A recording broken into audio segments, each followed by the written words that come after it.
আসসালামু আলাইকুম রহমতুল্লাহ। ইউনুস ডেইলি গাছ কুকিং চ্যানেলের পক্ষ হতে আরেকটি নতুন রেসিপিতে আপনাদেরকে স্বাগতম। আজকে আমি নিয়ে এসেছি পাবদা মাছ।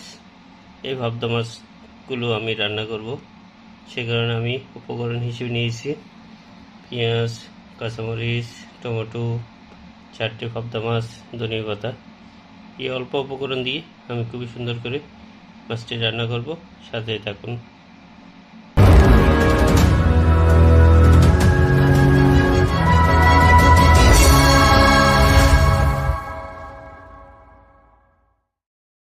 মাশাআল্লাহ, আমার পেঁয়াজ মরিচ টমেটোগুলো কষায় আসছে, কারণ আমি এক এক করে মশলাগুলো দিয়ে দেবো। এখানে যেহেতু মাছের মধ্যে একটু মরিচ বাড়তি দিতে হবে। আমি অল্প করে হলুদ দিয়ে দিলাম, এখানে অল্প করে মশলা দিলাম। চাইলে মশলাটা না দিলেও পারেন, আমি একটু ঘন হওয়ার জন্য এটা দিচ্ছি।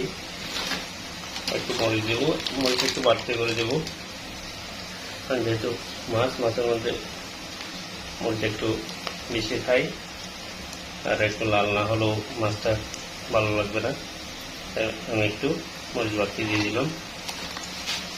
এরপর দিয়ে দেবো পরিমাণ মতো লবণ থেকে পরবর্তী আবার দেওয়া যাবে। এরপর ভালো করে নাড়িয়ে দেবো।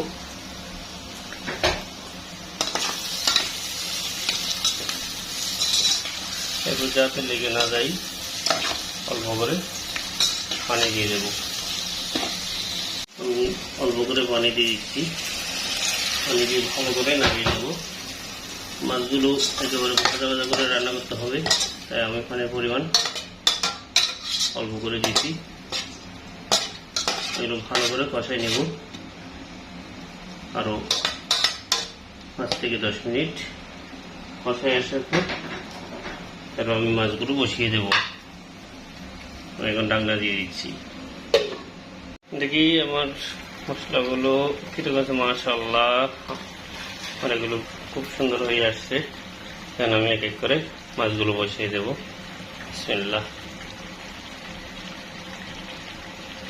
4টা মাছ নিয়েছি, একটা একটা করে সুন্দর করে বসিয়ে দিচ্ছি।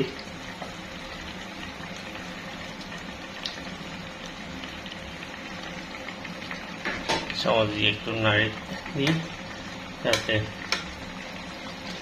ভালো করে উপর নিচ মশলাগুলো লাগে। এবার একটু করে উল্টা দিই, পেঁয়াজ মরিচগুলো উপরে উঠে আসুক।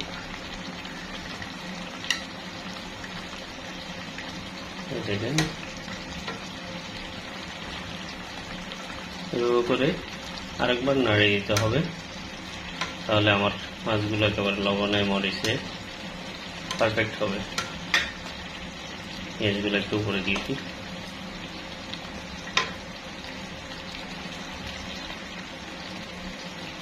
একেবারে ঘন ঘন পেঁয়াজ দিয়ে রান্না করতেছি।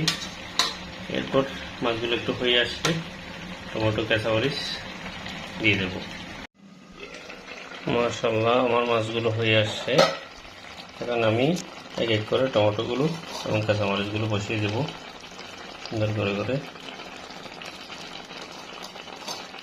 কারণ মাছের টমেটোগুলো আলাদা খেতে স্বাদ লাগে, সে কারণে আমি বেশি করে টমেটো দেব।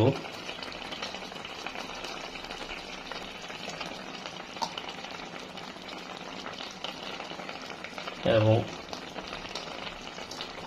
কাঁচামরিচগুলো একেবারে গোড়া গোড়া দিয়ে দেবো, যাতে এগুলো খেতে পারি। আবার কেটে দিলে ঝাল বেশি হবে, আমি 2-1টা কেটে দিয়েছি অবশ্যই। এগুলো আমি খাওয়ার জন্য দিচ্ছি। এই দেখেন সুন্দর করে আমি দিয়ে দিয়েছি। এখন ঢাকনা দিয়ে দেবো। মাশাআল্লাহ, আমার মাছগুলো হয়ে আসছে। এখন আমি একটু ধনিয়া পাতা দিয়ে দেবো। আমি একেবারে সম্পূর্ণ মাছের চারিপাশে ধনিয়া পাতা দেবো, কারণ ধনিয়া পাতাগুলো আলাদা খেতে স্বাদ লাগবে। এখন আমি ডাংনা দিয়ে দেব। এভাবে আরও 5 মিনিট আমি রেখে দেবো একেবারে হালকা আগুনের মধ্যে, তারপর নামিয়ে নেব। মাশাআল্লাহ, দেখেন আমার মাছগুলো দেখতে কি সুন্দর হয়েছে, সে দেখেন। দেখি আমি অর্ধেক নিয়ে আপাতত কেটে নিলাম। এই যে একটা টমেটো নিলাম,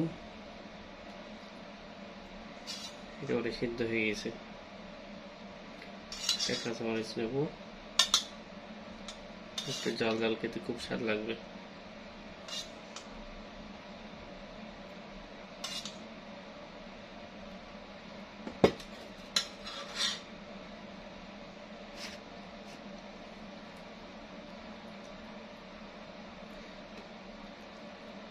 আসলে মাছের মধ্যে সবচেয়ে ভালো লাগে যে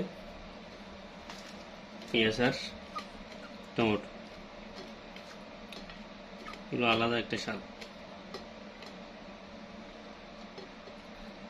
এই দেখেন, একটু করে টমেটো দেব, একটু পেঁয়াজ দেব, এরপর একটু করে মাছ দেব। বিসমিল্লাহি ওয়া বারাকাতুহু। মাশাআল্লাহ,